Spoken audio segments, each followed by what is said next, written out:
All right, y'all. So we've been doing the armor of God ever since we introduced this mini series a few days ago.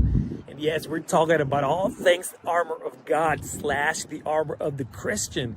And we haven't really gone into the actual content for each of the parts that belong to this armor.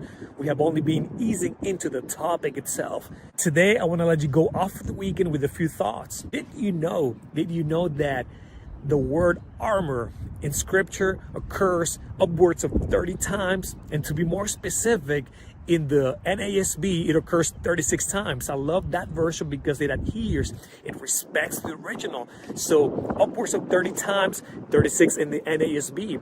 Now it is pretty darn interesting because we spoke about how Paul, who wrote to Ephesians, this church of Ephesus, and he reminds them about wearing the full armor of God. And there's a reason why he does that.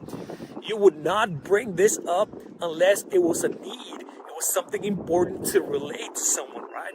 Why would you want to wear an armor? Maybe while on the battlefield, during war, or when you're in an environment where you know you will be attacked, right? You want to stay safe, you want to stay protected. He's closing this letter to these people at Ephesus by saying, hey, you need to stay protected, you need to stay safe.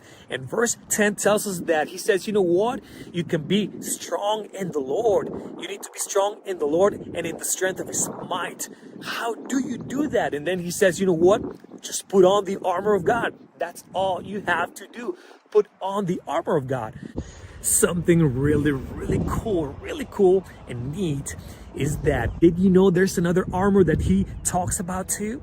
When you go to Romans 13 verse 12, he talks about the armor of light that we're supposed to wear.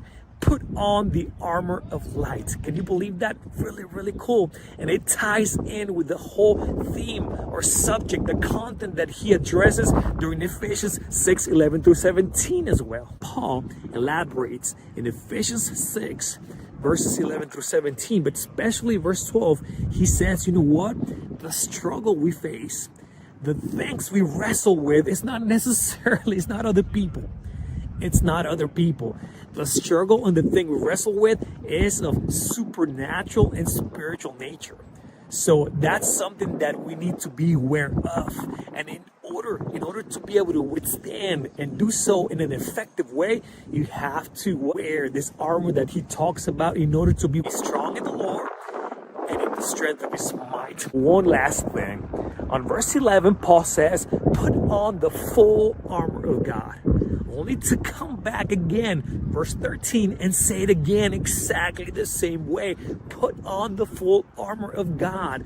Why would he do that? It's like, Paul, we heard you the first time. Maybe because it's very important that you and I take this seriously. In other words, have you ever seen a football player, playing a game, NFL players? They all got to wear all the gear. Even the quarterback or the guy who kicks the ball, they got to wear everything for their safety.